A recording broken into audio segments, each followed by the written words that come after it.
안녕하세요. 오늘은 디지털 시대에도 여전히 가치를 인정받고 있는 금에 대해 알아볼 텐데, 전통적인 가치물인 금은 무엇일까요? 비트코인이 정말 가치 있는지 금을 통해 비교도 해보겠습니다. 골드, 우리 사회 전체에 골고루 쓰이는 존재, 바로 금입니다. 금을 떠올리면 일단 색을 빼놓고 말할 수 없습니다. 금의 색깔은 금색입니다. 금색은 하나밖에 없는데 영롱하고 반짝반짝 빛나고 노란색을 띱니다. 금은 가전제품에도 쓰이고 화학적으로도 굉장히 안정해서 산화가 거의 되지 않습니다. 금리빨, 그리고 산업 제품에도 쓰이게 되죠. 심지어 먹기까지 합니다. 요즘은 폐기물에서도 금을 다시 채취하는데요. 금강석 1톤에서 얻을 수 있는 금의 양이 3g이라면 폐 휴대전화 1톤에서 얻을 수 있는 금의 양이 400g, 약 133배가 됩니다. 금은 초신성에서부터 탄생된 물질입니다. 전통적으로 우주에서 생기는 에너지로 형성된 것이 많고 입자 가속기로 생산이 가능하나 배보다 배꼽이 더 큽니다. 제가 알고 싶고 말하고 싶은 내용은 금의 경제적인 기능 그리고 가치를 집중해서 말해보려 합니다. 금의 역사를 보자면 금은 기원전부터 발견되었습니다. 금이 많은 곳을 채굴하기 위해 강산으로 만드는데요. 그것을 금광이라고 합니다. 금은 바닷가에서도 발견이 되고요. 창세기부터 구약 성서까지 게다가 탈무드 같은 곳에서도 등장을 하는데 예를 들면 황금알 낳는 암탉의 잭과 콩나무 같은 이야기 그리고 황금으로 둘러싸여진 도시 엘도라도도 있습니다. 금은 많은 곳에서 등장하였는데 금을 소유한다는 것은 곧 부의 척도가 되며 금을 만들기 위해 연금술이 생겼습니다. 결국엔 실패를 하고 말았지만요. 금의 이미지가 대부분은 욕심과 타락의 소재로 쓰였습니다.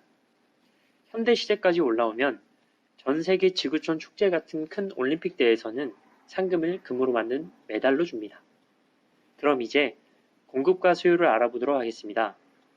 1880년대 이후 남아공은 전 세계 금 공급량 1위로 현재 차지하는 금의 약 22%가 남아공에서 생산되었습니다. 1970년 생산은 전 세계 공급량의 79%, 약 1480톤을 차지했습니다. 하지만 2007년 중국은 1905년 이후 약 102년 만에 처음으로 남아공을 추월했습니다. 현재 중국이 최대 생산국이자 최대 소비국이죠. 19세기에는 대규모 금 매장지가 발견될 때마다 본격적으로 골드러시가 발생했습니다. 참고로 한국은 세계적으로도 금 생산이 많이 되는 국가였고 많이 채굴해서 팔아먹었었는데 역사적으로 슬픈 시기에 더 활발했습니다. 현재는 한국의 경우 채산성 악화를 이유로 많은 광산이 폐광되었습니다.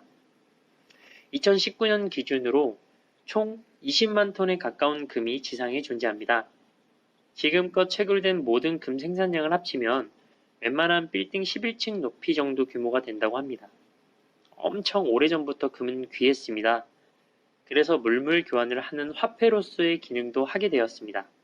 하지만 1930년대 금화는 유통 통화로 발행되는 것을 중단했고 1971년 이후에는 금 본위제 폐지로 법정화폐의 기준이 달러가 되었습니다. 그럼에도 불구하고 금이 가지고 있는 가치는 떨어지지 않고 현재까지도 활발하게 가격이 올라가고 있습니다. 전 세계적으로 힘든 경제로 인한 불확실성이 금은 안전자산이라는 인식을 해주기 때문이죠. 거기에 미중 무역 전쟁은 금 시장까지 확대되었습니다. 각국 중앙은행은 금을 보유하기도 하는데요. 이 금 보유량은 국력을 나타내는 간접적인 지표가 되기도 합니다. 2019년 기준 한국은 36위라고 하며 1위는 미국 8,000톤, 7위는 중국 1,800톤이라고 하나 그걸 믿는 사람은 없습니다. 미국은 계속 8,000톤이고 중국은 최근에 계속 3,000톤이라고 주장합니다. 금은 보석에서 약 50%, 투자에서 40%, 산업에서 10% 비율로 소비되고 있습니다. 약 300년 전부터 금 시장이 형성되었고 한국의 경우 금거래가 90% 이상이 암거래다 보니 양성화를 위해 2014년 한국거래소의 금 현물 거래 시장을 개설합니다. 전통적인 금융 허브라는 영국은 금 시장에서도 영향력을 발휘합니다. 태양이 지지 않았던 나라였던 영국. 과거에 많은 식민지를 보유했었고 그로 인해 금의 생산과 유통을 장악했기 때문이지요. 국제 금 시세 역시 영국의 런던 금시장연합회에서 결정합니다. 세계금위원회에 따르면 유럽 내 금 기반 거래자본 시장이 성장했고 중앙은행이 금 수요를 하고 있다고 했습니다. 전 세계가 그리고 선진국일수록 금의 수요가 늘고 경제적 불안을 느끼고 있다고 해석이 되는군요. 금은 안정적이면서 수익도 나고 거래가 쉬우니까요. 달러의 움직임과 금의 움직임은 반대가 됩니다. 현재 기축통화는 공식적으로 달러입니다. 달러는 미국의 법정화폐죠. 그리고 미국의 신용으로 사용하게 되는 물물교환의 수단입니다. 달러는 가치가 있을까요? 그리고 금은 가치가 있을까요? 그러면 금과 달러 중 어떤 게 더 가치가 있을까요? 정답은 그때그때 다르다로 말하고 싶습니다. 가치는 움직이니까요. 그리고 가격도 움직입니다. 하지만 경제 활성화를 위해 기존보다도 달러를 2배 이상 찍어나가게 되면 1달러는 사실 50센트의 가치이지만 같은 100g짜리의 금은 기존보다 2배의 가치를 가지게 될 것입니다. 그리고 한국의 IMF 시절 원달러 환율이 850대 1에서 한 달 만에 1700대 1로 바뀌었으니 얼마나 아비규환이 되었을까요? 하지만 금의 가치는 변하지 않았었습니다. 원화를 많이 가지고 있으면 자산이 50% 감소했겠지만 금을 가지고 있으면 여전히 자산을 지킬 수 있었습니다. 여기까지 보면 금에 당장 투자해야 할 것 같은데요. 금은 경제 위기에 자신의 하락을 방어하기 위한 훌륭한 투자처니까요. 하지만 최근의 금 투자 역시 기존과는 다른 양상으로 움직임이 시작되었습니다. 과거에는 없던 비트코인의 등장 때문이었습니다. 작년과 올해 상반기까지 암호화폐 거래 시장의 규모가 커지면서 금시장으로 들어가야 할 돈이 암호화폐 시장으로 들어가 버렸습니다. 앞으로 금시장이 가지고 있던 기능을 일부 비트코인을 포함한 탈중화화된 암호화폐 시장으로 들어갈 확률이 높다고 생각됩니다. 이는 대체한다는 것이 아니고 금시장에서 이루어졌던 기능들이 암호화폐 시장까지 연장되면서 금과 비트코인이 공생관계로 발전할 것이라는 생각인데요. 이유는 10가지가 있는데 첫 번째로 4차 산업혁명이 진행되고 있다고 저는 생각합니다. 그 점을 꼽자면 전 세계 모두 일상이 전기화가 되고 있습니다. 전기가 없는 삶은 생각할 수 없습니다. 전통적으로 달러가 약세면 금이 강세로 갔었었는데 금의 수요가 비트코인으로 몰리니 금값이 주춤주춤하다는 결론이 나왔습니다. 두 번째는 금의 경제적 기능 중 수익성과 유동성은 벌써 비트코인이 가능하다는 점입니다. 비트코인이 금의 기능을 대체할 수 없는 건 실물 자산이 아니라는 점뿐입니다. 이마저도 금의 물리적 한계를 비트코인은 극복할 수 있습니다. 아이디와 암호만 있으면 간편하게 움직일 수 있으니까요. 세 번째는 고래를 가장한 강대국들의 알력 다툼입니다. 현재 금시장에서 각종 규제들과 상황을 보면 예를 들어 미국이 선물 증거금을 올려서 진입 장벽을 높였습니다.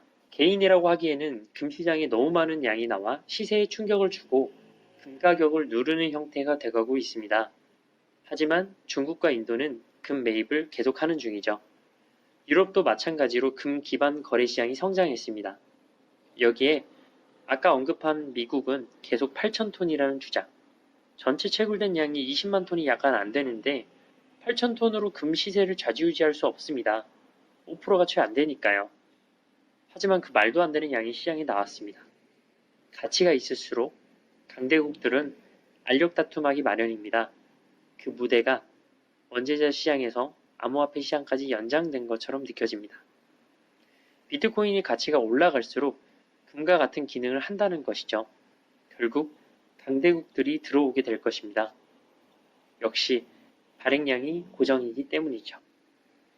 네 번째는 지금 마이너스 실질 금리 시대에 어떤 국가나 개인이든 수익을 원한다는 점입니다. 금 시장은 작년에 백오데이션 현상이 있었습니다. 그리고 동시에 비트코인이 최고가를 계속해서 갱신했었습니다. 아무 값어치도 없던 비트코인은 최고가 기준 1BTC당 1000g의 골드바 값어치를, 현재 기준은 500g의 골드바 값어치를 하고 있습니다만 금과 비트코인 둘 다 수익을 준다는 점입니다. 다섯 번째는 익명성입니다. 자연에서 채취되는 금의 특성상 생산 자체는 양성화하려고 노력하지만 암시장에서 거래되는 것 또한 막을 수가 없습니다. 비트코인 역시 프라이버시로 인한 익명성으로 인한 탄생 스토리로 이 둘은 결국은 대체관계가 아닌 공생관계가 될 확률이 높습니다. 현재는 법정화폐로 비트코인이 거래가 되지만 앞으로 금으로 비트코인이 거래될 수도 있다면 획기적인 발전이 예상이 됩니다. 그리고 그렇게 되면 익명성은 한층 더 안전하게 보장이 될 것입니다. 여섯 번째는 자산의 기준입니다.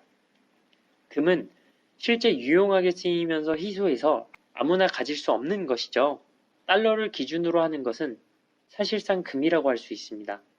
며칠 전 엘살바도르에서 법정화폐로 달러와 마찬가지로 비트코인을 통과시켰습니다.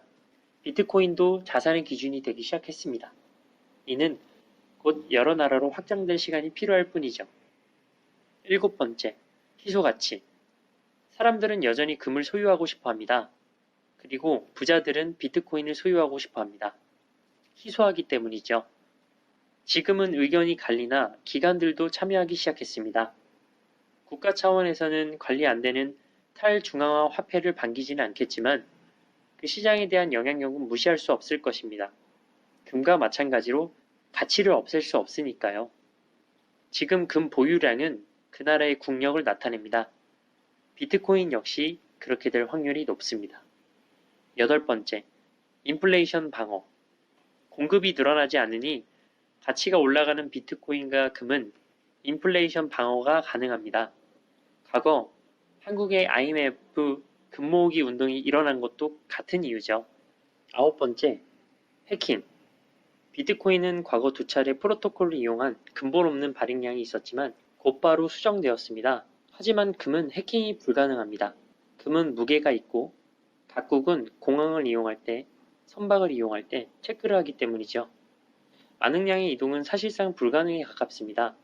비트코인이 앞으로 해킹이 된다는 말은 50% 이상의 해시파워를 가지고 있어야 한다는 말인데 이제는 해킹하기 위해 천문학적인 비용이 들어갈 수도 있습니다. 열 번째, 단점 보완. 비트코인은 전기가 많이 필요합니다. 하지만 금은 전기가 필요 없습니다. 두 개는 실물과 가상으로 공간성이 다릅니다. 하지만 가치는 지니고 있기 때문에 어느 정도는 대체가 가능합니다. 둘 다 실제 사용이 되면서 대체가 가능합니다. 앞으로 비트코인이 금처럼 많은 국가에서 더 사용이 일상화가 되면 서로의 단점이 많이 보완이 되면서 결과적으로 상생의 관계가 될 것입니다. 결론입니다. 금을 조사한 것도 앞으로의 비전이 있는 투자처를 위해서 제대로 알고 싶었는데요.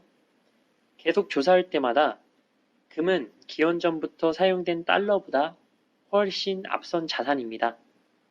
그리고 새로 떠오르는 비트코인의 가치를 알아보기 위해 기존에 있는 자산과 비교해보니 비트코인이 물건은 물건이라는 생각이 들었습니다. 왜 4년 전까지도 비트코인을 신기루라고 했었던 워렌 버핏 형님의 말만 믿었었는지 이제라도 자신있게 비트코인의 비전을 보았습니다. 신이 만든 가치는 금이고 인간이 만든 가치는 비트코인입니다. 이렇게 정리해보도록 하겠습니다. 여기에 재미로 하나의 소설을 써봤습니다. 재미로만 들어주세요. 인간은 높고 거대한 탑을 쌓아 하늘에 닿으려 했던 인간들의 오만한 행동에 분노한 신은 본래 하나였던 언어를 여럿으로 분리하는 저주를 내렸다. 바벨탑 건설은 결국 혼돈 속에서 막을 내렸고 탑을 세우고자 했던 인간들은 불신과 오해 속에 서로 다른 언어들과 함께 전 세계로 뿔뿔이 흩어지게 되었다. 지금의 여러 국가들이 있는 지구는 사실 판게아라고 하는 하나의 육지였고 언어는 하나였으며 통일이 되었었는데 신의 저주로 뿔뿔이 흩어지게 된 후세에 인간들은 비트코인을 만들고 다시 전 세계가 금에 가까운 인위적인 가치를 만들어냈다. 어떻게 될지는 살아생전에는 확인해 볼 수 있을 것 같다. 이상입니다. 재밌게 보셨나요? 재밌게 보셨다면 좋아요와 구독을 눌러주세요. 감사합니다.